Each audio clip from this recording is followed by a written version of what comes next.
बोलो भारत माता की जय श्री राम, जय श्री राम, ಭಾರತ್ ಮಾತಾ ಕಿ. ಎಲ್ಲರೂ ಕೈ ಎತ್ತಿ ಹೇಳಬೇಕು, ಪ್ರಧಾನಿ ನರೇಂದ್ರ ಮೋದಿಜಿ ಅವರಿಗೆ ಜೈ ಶ್ರೀರಾಮ್. ನಮ್ಮ ಮಾಜಿ ಮುಖ್ಯಮಂತ್ರಿಗಳು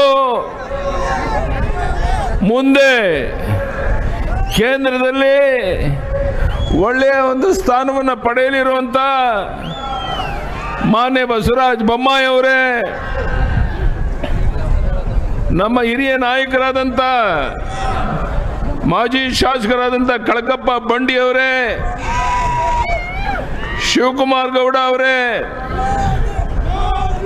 ಮುತ್ತಣ್ಣ ಗಡಗದವರೇ, ಇಂದಿರಾ ತೇಲಿ ಅವರೇ, ರವಿ ಕರಿಗಾಳ್ ಅವರೇ, ರವಿ ಬಿದ್ರೂರ್ ಅವರೇ,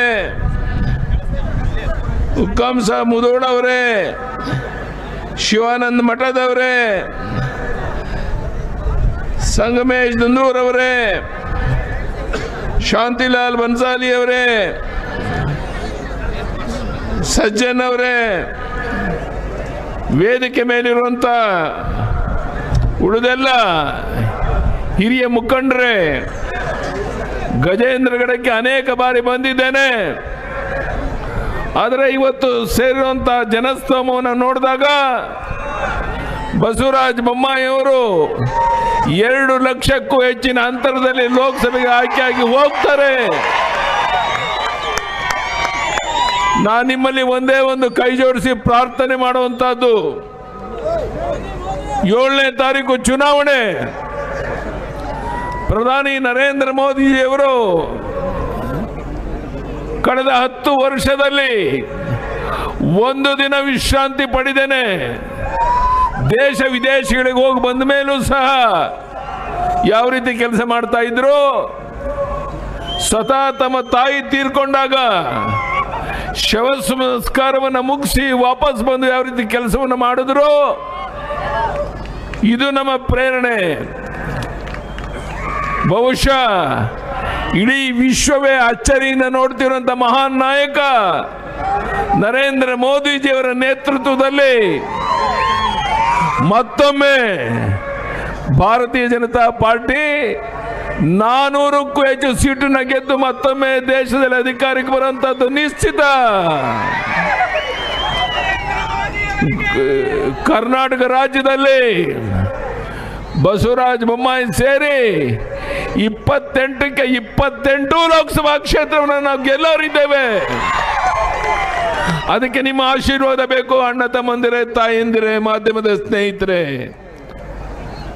ಸ್ವಾತಂತ್ರ್ಯ ಬಂದ ನಂತರ ಮಹಾತ್ಮ ಗಾಂಧೀಜಿಯವರು ಹೇಳಿದ್ರು ಒಂದು ಮಾತನ್ನ, ಈ ದೇಶಕ್ಕೆ ಸ್ವಾತಂತ್ರ್ಯ ಕಳಿಸ್ಕೊಟ್ಟು ಅನ್ನೋ ಭ್ರಮೆನಲ್ಲಿ ದೇಶವನ್ನು ಯಾವುದೇ ರೀತಿ ದುಸ್ಥಿತಿಗೆ ತೆತ್ತಿರೋ ಗೊತ್ತಿಲ್ಲ, ನೀವು ಕಾಂಗ್ರೆಸ್ಸಿನ ವಿಸರ್ಜನೆ ಮಾಡಿ ನಿಮ್ಗೆ ಬೇಕಾದಂಥ ಪಕ್ಷವನ್ನು ಕಟ್ಕೊಳ್ಳಿ ಅಂತ ಮಹಾತ್ಮ ಗಾಂಧೀಜಿಯವರು ಹೇಳಿದ್ರು. ಆದರೆ ಮಹಾತ್ಮ ಗಾಂಧೀಜಿ ಮಾತನ್ನ ಕೇಳಲಿಲ್ಲ ಕಾಂಗ್ರೆಸ್ನವರು. ಆದರೆ ಇವತ್ತು ದೇಶದ ಜನ ಮಹಾತ್ಮ ಗಾಂಧೀಜಿಯವರು ಅವತ್ತು ಹೇಳಿದಂಥ ಮಾತನ್ನ ಅಕ್ಷರಶಃ ಪಾಲನೆ ಮಾಡ್ತಾ ಕಾಂಗ್ರೆಸ್ನ ದೇಶದಲ್ಲಿ ಧೂಳಿಪಟ ಮಾಡ್ತಾ ಇರೋದನ್ನು ತಾವೆಲ್ಲ ನೋಡ್ತಾ ಇದ್ದೀರಾ ಬಂಧುಗಳೇ. ನಾನು ಕೇಳ್ತೇನೆ ಕಾಂಗ್ರೆಸ್ಸಿನ ಮುಖಂಡರಿಗೆ, ನಾವು ಕೊಟ್ಟಂತ ಕಾರ್ಯಕ್ರಮಗಳು, ಕಿಸಾನ್ ಸನ್ಮಾನ್ ಯೋಜನೆ 6,000 ಕೇಂದ್ರದಿಂದ ಕೊಟ್ಟರೆ 4,000 ನಾನು ಮುಖ್ಯಮಂತ್ರಿ ಆಗಿದ್ದಾಗ ಕೊಡ್ತಾ ಇದ್ದೆ. ಯಾತಕ್ಕೆ ನಿಲ್ಲಿಸಿದ್ರೆ ಹೇಳ್ತೀರೇನು? ಹೇಳ್ತೀರಾ? ನಿಮ್ಮ ಸರ್ಕಾರ ದಿವಾಳಿ ಆಗಿದೆ, ಪಾಪರ್ ಆಗಿದೆ. ಸಿದ್ದರಾಮಯ್ಯನವರೇ, ಹಣದ ಬಲ, ಹೆಂಡದ ಬಲ, ತೋಳು ಬಲ, ಅಧಿಕಾರ ಬಲ, ಜಾತಿಯ ವಿಷಬೀಜ ಬಿತ್ತಿ ಅಧಿಕಾರಕ್ಕೆ ಬರ್ತವೇನೋ ಭ್ರಮೆನಲ್ಲಿರುವಂತ ನೀವು, ನಿಮ್ಮ ಕನಸು ನೆನಸಾಗೋದಿಲ್ಲ. ಭಾರತೀಯ ಜನತಾ ಪಾರ್ಟಿ ಕರ್ನಾಟಕದಲ್ಲಿ 28ಕ್ಕೆ 28 ಲೋಕಸಭಾ ಕ್ಷೇತ್ರವನ್ನು ಗೆಲ್ಲೋರಿದ್ದೇವೆ. ಸೂರ್ಯ ಚಂದ್ರರಷ್ಟು ಸತ್ಯನೋ ಅಷ್ಟೇ ಸತ್ಯ. ನಾನು ಪ್ರಧಾನಿ ನರೇಂದ್ರ ಮೋದಿಜಿ ಅವರಿಗೆ ಹೇಳಿದ್ದೇನೆ, ಮೋದಿಜಿಯವರೇ, ನಿಮ್ಮ ಆಶೀರ್ವಾದದಿಂದ ಕರ್ನಾಟಕದಿಂದ 28 ಲೋಕಸಭಾ ಸದಸ್ಯರನ್ನು ಆಯ್ಕೆ ಮಾಡಿ ಡೆಲ್ಲಿಗೆ ಕರ್ಕೊಂಡು ಬರ್ತೇನೆ ಅಂತ ಭರವಸೆಯನ್ನು ಕೊಟ್ಟಿದ್ದೇನೆ. ನೀವು ದಯಮಾಡಿ ಹೇಳಬೇಕು, ಕೈ ಎತ್ತಿ. ಯಡಿಯೂರಪ್ಪನವರೇ, ನಾವು ಬಸವರಾಜ ಬೊಮ್ಮಾಯಿಯವರನ್ನು 2 ಲಕ್ಷಕ್ಕೂ ಹೆಚ್ಚಿನ ಅಂತರದಲ್ಲಿ ಗೆಲ್ಲಿಸಿ ಕಳಿಸ್ಕೊಡ್ತೇವೆ ಅಂತ ಹೇಳಿ ನೋಡೋಣ. ನಮ್ಮ ತಾಯಂದ್ರು ಇಲ್ಲಿ ಸೇರಿದ್ದೀರಾ? ನಾನು ನಮ್ಮ ತಾಯಂದ್ರು ಕೇಳಕ್ಕೆ ಇಚ್ಛೆ ಪಡ್ತೇನೆ. ನಾನು ಆ ಕಾಲದಲ್ಲಿ ಕೊಟ್ಟಂತ ಬಡವನ ಮನೆಯಲ್ಲಿ ಹುಟ್ಟುವಂತ ಹೆಣ್ಣು ಮಗಳಿಗೆ ಭಾಗ್ಯಲಕ್ಷ್ಮಿ ಯೋಜನೆ, ಅವಳು 18 ವರ್ಷ ಆಗ 1.25 ಲಕ್ಷ ರೂಪಾಯಿಗೆ ಬರ್ತಾ ಇದೆ. ಯಾಕೆ ನಿಲ್ಸಿದ್ರಿ ಸಿದ್ದರಾಮಯ್ಯನವ್ರೆ? ಯಾಕೆ ನಿಲ್ಸಿದ್ರಿ? ಕಿಸಾನ್ ಸನ್ಮಾನ್ ಯೋಜನೆ ನಿಲ್ಸಿದ್ರಿ, ಭಾಗ್ಯಲಕ್ಷ್ಮಿ ಯೋಜನೆ ನಿಲ್ಸಿದ್ರಿ, ನೀರಾವರಿ ಯೋಜನೆಗಳು ನಿಲ್ಸೋಗಿದೆ, ಅಭಿವೃದ್ಧಿ ಕಾರ್ಯಗಳು ನಿಂತೋಗಿದೆ. ನಾನು ಕೇಳ್ತೇನೆ, ಈ ಸರ್ಕಾರವನ್ನ ನೀವು ಅಧಿಕಾರದಲ್ಲಿ ಮುಂದುವರಿಯುವಂತ ನೈತಿಕ ಹಕ್ಕೇನಿದೆ ಅನ್ನೋದ ಪ್ರಶ್ನೆಯನ್ನು ಕೇಳಿದಾಗ ಅದಕ್ಕೆ ಉತ್ತರ ಇಲ್ಲ ಕಾಂಗ್ರೆಸ್ನವರಲ್ಲಿ. ನಾನು ನಿಮ್ಗೆ ಹೇಳ್ತೇನೆ, ಈ ಚುನಾವಣೆ ಫಲಿತಾಂಶ ಬಂದ ಮೇಲೆ ಕಾಂಗ್ರೆಸ್ ಕರ್ನಾಟಕದಲ್ಲಿ ಮಾತ್ರ ಅಲ್ಲ, ಭಾರತದಲ್ಲಿ ಧೂಳಿಪಟ ಆಗುತ್ತೆ. ನಾನು ಕೇಳ್ತೇನೆ, ರಾಹುಲ್ ಗಾಂಧಿ ಇವತ್ತು ಶಿವಮೊಗ್ಗಕ್ಕೆ ಬಂದಿದ್ದಾರೆ. ನಾನು ರಾಹುಲ್ ಗಾಂಧಿಗೆ ಕೇಳಕ್ಕೆ ಇಚ್ಛೆ ಪಡ್ತೇನೆ, ನಿಮ್ಮ ಯೋಗ್ಯತೆಗೆ ಇವತ್ತು ಭಾರತದಲ್ಲಿ ಕೇವಲ 40-50 ಸೀಟು ಲೋಕಸಭೆ ಗೆಲ್ಲುವಂತ ಯೋಗ್ಯತೆ, ಶಕ್ತಿ ನಿಮಗಿದೆಯಾ ಅಂತ ಪ್ರಶ್ನೆಯನ್ನು ಕೇಳಿದ್ರೆ ಉತ್ತರ ಇಲ್ಲ. ನೀವು ಚುನಾವಣೆ ಗೆಲ್ಲಕ್ಕೆ ಸಾಧ್ಯ ಇಲ್ಲ. ಈ ರೀತಿ ಒಂದು ವಾತಾವರಣ ದೇಶದಲ್ಲಿ ಇರಬೇಕಾದ್ರೆ ಗಜೇಂದ್ರಗಢದಲ್ಲಿ ಸೇರುವಂತಹ ಜನಸ್ತೋಮವನ್ನು ನೋಡಿದಾಗ ಅನೇಕ ಬಾರಿ ಬಂದಿದ್ದೇನೆ. ಆದರೆ ಈ ಬಾರಿ ನೀವು ತೋರಿಸ್ತಾ ಇರುವಂಥ ಉತ್ಸಾಹ, ಮೋದಿಜಿಯವರ ಬಗ್ಗೆ ಇರುವಂಥ ವಿಶ್ವಾಸ ಇದಕ್ಕೆ ಕಾರಣ ಅಂತ ನಾನು ಅಂದ್ಕೊಂಡಿದ್ದೇನೆ. ಬಂಧುಗಳೇ, ನಾನು ನಿಮ್ಮಲ್ಲಿ ಕೈ ಜೋಡಿಸಿ ಪ್ರಾರ್ಥನೆ ಮಾಡ್ತೇನೆ. ಬಹಳ ಹೊತ್ತು ಮಾತನಾಡುವಂಥ ಅಗತ್ಯ ಇಲ್ಲ. ಒಂದೇ ಒಂದು ಮಾತು, 7ನೇ ತಾರೀಕು ಚುನಾವಣೆ. ನಾನು ನಿಮ್ಮಲ್ಲಿ ಕೈ ಜೋಡಿಸಿ ಪ್ರಾರ್ಥನೆ ಮಾಡೋದು ಇಷ್ಟೇ, ನಮ್ಮ ತಾಯಿಯಂದರು ಅಣ್ಣ ತಮ್ಮಂದಿರಿಗೆ. ಇನ್ನು 3-4 ದಿವಸ 7ನೇ ತಾರೀಕುವರೆಗೂ ಮನೆ ಮನೆಗೆ ಹೋಗಿ ಮತದಾರನ ಭೇಟಿ ಮಾಡಿ 7ನೇ ತಾರೀಕು ಮತದಾನ ಕೇಂದ್ರಕ್ಕೆ ನೀವು ಒಬ್ಬರೇ ಬರ್ದೇನೆ 16 ಜನ ಜೊತೆ ಕರ್ಕೊಂಡು ಬಂದು 100ಕ್ಕೆ 80% ಓಟನ್ನ ಮಾಡಿಸೋದ್ರ ಮೂಲಕ ಬಸವರಾಜ ಬೊಮ್ಮಾಯಿಯವರನ್ನ 2 ಲಕ್ಷಕ್ಕೂ ಹೆಚ್ಚಿನ ಅಂತರದಲ್ಲಿ ಆಯ್ಕೆ ಮಾಡಿ ಕಳಿಸ್ಕೊಡ್ಬೇಕು ಅಂತ ಕೈ ಜೋಡಿಸಿ ನಿಮ್ಮಲ್ಲಿ ಪ್ರಾರ್ಥನೆ ಮಾಡ್ತೇನೆ. ಬಂಧುಗಳೇ, ಇವತ್ತು ಈ ಸರ್ಕಾರ ಜನರ ಪಾಲಿಗೆ ಬದುಕಿಲ್ಲ, ಸತ್ತಂತಾಗಿದೆ. ಜನರ ವಿಶ್ವಾಸವನ್ನು ಕಳ್ಕೊಂಡಿದೆ. ನಾನು ಕೇಳ್ತೇನೆ, ಈ ಸರ್ಕಾರಕ್ಕೆ ಭೀಕರ ಬರಗಾಲ, ರಾಜ್ಯದಲ್ಲಿ ಮಳೆ ಆಗಿಲ್ಲ. ನೀವು ಯಾವ್ಯಾವ ಅಧಿಕಾರಕ್ಕೆ ಬಂದರೋ ಆವಾಗ ಬರಗಾಲ.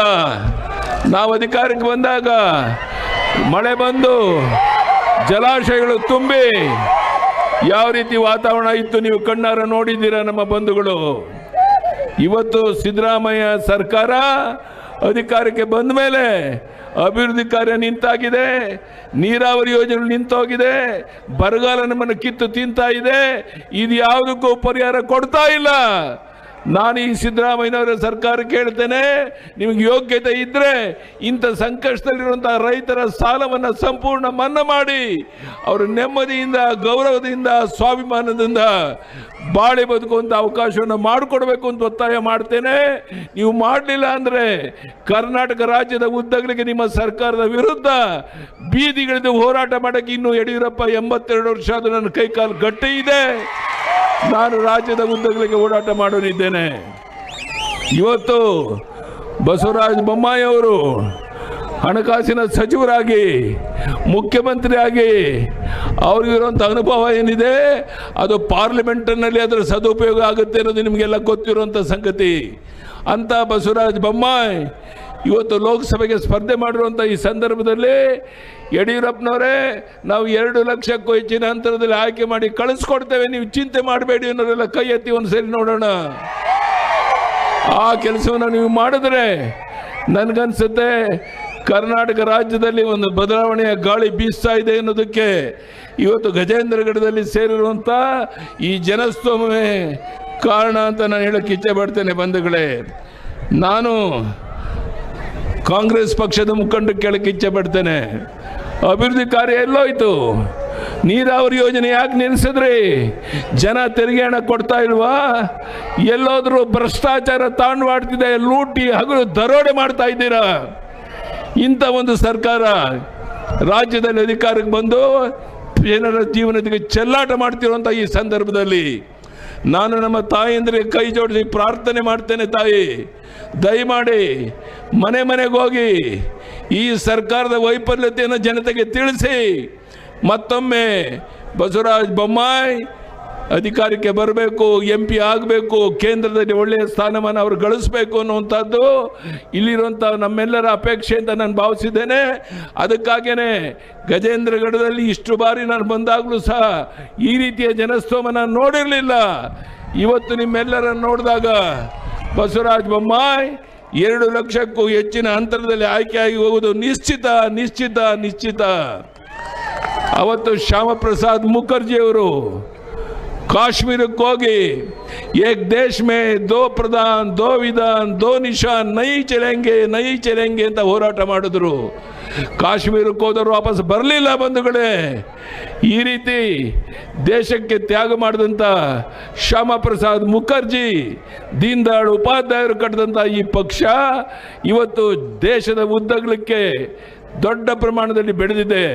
ಪ್ರಧಾನಿ ನರೇಂದ್ರ ಮೋದಿಜಿಯವರ ನೇತೃತ್ವದಲ್ಲಿ ಇಡೀ ವಿಶ್ವವೇ ಪ್ರಧಾನಿ ನರೇಂದ್ರ ಮೋದಿ ಕಡೆ ನೋಡ್ತಾ ಇದೆ.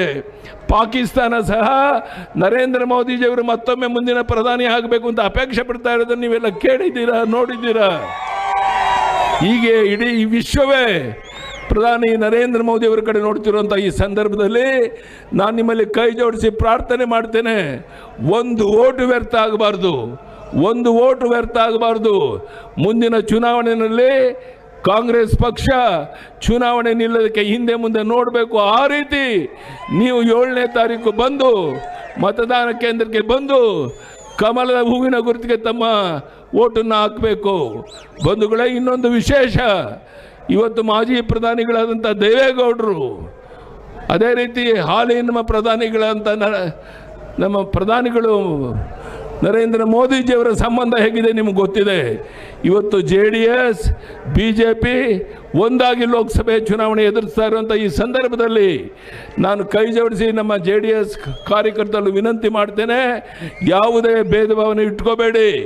ಈ JDS BJP ಸಂಬಂಧ ಚುನಾವಣೆ ಮುಗಿದ ಮೇಲೂ ಮುಂದುವರಿಯುತ್ತೆ. ನಾವು ಒಟ್ಟಾಗಿರೋಣ, ಒಂದಾಗಿರೋಣ, ಈ ದೇಶವನ್ನು ಕಟ್ಟೋಣ, ಇದು ನನ್ನ ಅಪೇಕ್ಷೆ ಇದೆ. ಈ ಮಾತನ್ನು ಈ ಸಂದರ್ಭದಲ್ಲಿ ತಮ್ಗೆ ಹೇಳ್ತಾ, ಇವತ್ತು ಪ್ರಧಾನಿ ನರೇಂದ್ರ ಮೋದಿಯವರು ಏನೇನು ಕಾರ್ಯಕ್ರಮವನ್ನು ಮಾಡಿದ್ದಾರೆ ಮತ್ತು ಏನೇನು ಯೋಜನೆಗಳು ಇಲ್ಲಿಗೆ ನಾವು ಕೊಟ್ಟಿದ್ದೇವೆ ಅಂತೇಳಿ ಬಸವರಾಜ ಬೊಮ್ಮಾಯಿ ಅವರು ವಿವರಣೆಯನ್ನು ಕೊಟ್ಟಿದ್ದಾರೆ. ಬಸವರಾಜ ಬೊಮ್ಮಾಯಿ ಒಬ್ಬರು ಹಣಕಾಸಿನ ಸಚಿವರಾಗಿ ಅವ್ರಿಗಿರುವಂಥ ಅನುಭವ ಕೇಂದ್ರದಲ್ಲಿ ಅಗತ್ಯ ಇದೆ ಅಂತ ನೀವೆಲ್ಲರೂ ಭಾವಿಸಿದ್ದೀರ ಅಂತ ನಾನು ತಿಳ್ಕೊಂಡಿದ್ದೇನೆ. ಅದಕ್ಕಾಗಿ ನಾನು ನಿಮ್ಮಲ್ಲಿ ಕೈ ಜೋಡಿಸಿ ಪ್ರಾರ್ಥನೆ ಮಾಡ್ತೇನೆ, ಭಾಳ ದೊಡ್ಡ ಅಂತರದಲ್ಲಿ 2 ಲಕ್ಷಕ್ಕೂ ಹೆಚ್ಚಿನ ಅಂತರದಲ್ಲಿ ಬಸವರಾಜ ಬೊಮ್ಮಾಯಿಯವ್ರನ್ನ ಆಯ್ಕೆ ಮಾಡಿ ಕಳಿಸ್ಕೊಡ್ತೇವೆ. ಯಡಿಯೂರಪ್ಪನವರೇ, ನೀವು ಚಿಂತೆ ಮಾಡಬೇಡಿ ಅನ್ನೋದೆಲ್ಲ ಕೈ ಎತ್ತಿ ನೋಡೋಣ ಒಂದು ಸಾರಿ. ನೀವು ಈ ಕೆಲಸವನ್ನು ಮಾಡಿದ್ರೆ ನಾವು ನಿಮ್ಮ ಋಣವನ್ನು ತೀರಿಸ್ತೇವೆ. ನಿಮ್ಮ ನಂಬಿಕೆ ವಿಶ್ವಾಸಕ್ಕೆ ದ್ರೋಹ ಮಾಡಲ್ಲ. ಯಾವ ನೀರಾವರಿ ಯೋಜನೆಗಳು ನಿಂತೋಗಿದೆ, ಅಭಿವೃದ್ಧಿ ಕಾರ್ಯಗಳು ನಿಂತೋಗಿದೆ, ಇದೆಲ್ಲದರ ವಿರುದ್ಧ ಹೋರಾಟ ಮಾಡೋ ಅಗತ್ಯ ಇದ್ದರೆ ಮತ್ತೊಮ್ಮೆ ಯಡಿಯೂರಪ್ಪನಿಗೆ 82 ವರ್ಷ ಆಗಿದ್ದರೂ ಸಹ ನಾನು ಹೋರಾಟ ಮಾಡೋಕ್ಕೆ ಸಿದ್ಧ ಇದ್ದೇನೆ, ನಿಮ್ಮ ಜೊತೆಗೆ ಸಿದ್ಧ ಇದ್ದೇನೆ ಅನ್ನೋ ಮಾತನ್ನು ಹೇಳ್ತಾ, ಇವತ್ತು ಗಜೇಂದ್ರಗಢದಲ್ಲಿ ಸೇರುವಂಥ ಜನಸ್ತೋಮವನ್ನು ನೋಡಿದಾಗ, ಹಿಂದೆ ಅನೇಕ ಬಾರಿ ಈ ಭಾಗಕ್ಕೆ ಬಂದಾಗ ಈ ರೀತಿಯ ಜನಸ್ತೋಮವನ್ನು ನೋಡಿರಲಿಲ್ಲ. ಇವತ್ತು ಪ್ರಧಾನಿ ನರೇಂದ್ರ ಮೋದಿಯವರ ಬಗ್ಗೆ, ಭಾರತೀಯ ಜನತಾ ಪಾರ್ಟಿ ಬಗ್ಗೆ ನೀವಿಟ್ಟಿರುವಂಥ ವಿಶ್ವಾಸಕ್ಕೆ ಇದೆಲ್ಲ ಕಾರಣ ಅಂತ ನಾನು ಭಾವಿಸಿದ್ದೇನೆ. ನಿಮ್ಮ ನಂಬಿಕೆ ವಿಶ್ವಾಸಕ್ಕೆ ದ್ರೋಹ ಮಾಡ್ದೇನೆ ಪ್ರಾಮಾಣಿಕವಾಗಿ ನಿಮ್ಮ ಸೇವೆ ಮಾಡೋಕ್ಕೆ ಬಸವರಾಜ ಬೊಮ್ಮಾಯಿ, ಕಳಸಪ್ಪ ಬಂಡಿ, ಉಳಿದೆಲ್ಲ ಮುಖಂಡರು ನಾವು ಸಿದ್ಧ ಇದ್ದೇವೆ. ದಯಮಾಡಿ ನಾನು ಮತ್ತೊಮ್ಮೆ ನಿಮ್ಮಲ್ಲಿ ಕೈ ಜೋಡಿಸಿ ಪ್ರಾರ್ಥನೆ ಮಾಡ್ತೇನೆ. ಭಾಳ ಹೊತ್ತು ನೀವು ಕಾದು ಕುಂತಿದ್ದೀರ ದಯವಿಟ್ಟು ನಮ್ಮ ಅಣ್ಣ ತಮ್ಮಂದರು ತಾಯಂದರು ಹೆಚ್ಚು ಮಾತನಾಡುವಂಥ ಅಗತ್ಯ ಇಲ್ಲ. ನಾನು ಒಂದೇ ಒಂದು ನಿಮ್ಮ ಮಾತನ್ನು ಮತ್ತೊಮ್ಮೆ ಕೈ ಜೋಡಿಸಿ ಪ್ರಾರ್ಥನೆ ಮಾಡ್ತೇನೆ. ಯಾವ ಪ್ರಧಾನಿ ನರೇಂದ್ರ ಮೋದಿಯವರು ಕಳೆದ 10 ವರ್ಷದಲ್ಲಿ ಒಂದು ದಿನ ವಿಶ್ರಾಂತಿ ಪಡೆದೇನೆ ದೇಶದ ಉದ್ದಗಲಕ್ಕೆ ಹೋಗಿ ಬಂದ ಮೇಲೂ ಕೆಲಸ ಮಾಡ್ತಾ ಇದ್ದಾರೋ, ಯಾವ ಪ್ರಧಾನಿ ನರೇಂದ್ರ ಮೋದಿಯವರು ಅವರ ತಾಯಿ ತೀರ್ಕೊಂಡಾಗ ಶವ ಸಂಸ್ಕಾರ ಮುಗಿಸಿ ಮತ್ತೊಮ್ಮೆ ಬಂದವರು ಕೆಲಸವನ್ನು ಮಾಡಿದಾರೋ, ಅಂಥ ಮಹಾನ್ ನಾಯಕ ನಿಮಗೆ ಆದರ್ಶ ವ್ಯಕ್ತಿ, ಅಂಥ ಮಹಾನ್ ನಾಯಕ ಪ್ರಧಾನಿ ನರೇಂದ್ರ ಮೋದಿಯವರು ಈ ದೇಶದ ಪ್ರಧಾನಿ ಆಗಬೇಕು ಅನ್ನುವಂಥದ್ದು ದೇಶದ ಎಲ್ಲ ಕಡೆ, ವಿಶ್ವದ ಎಲ್ಲ ಕಡೆ ಕೇಳಿ ಬರ್ತಿರುವಂಥ ಈ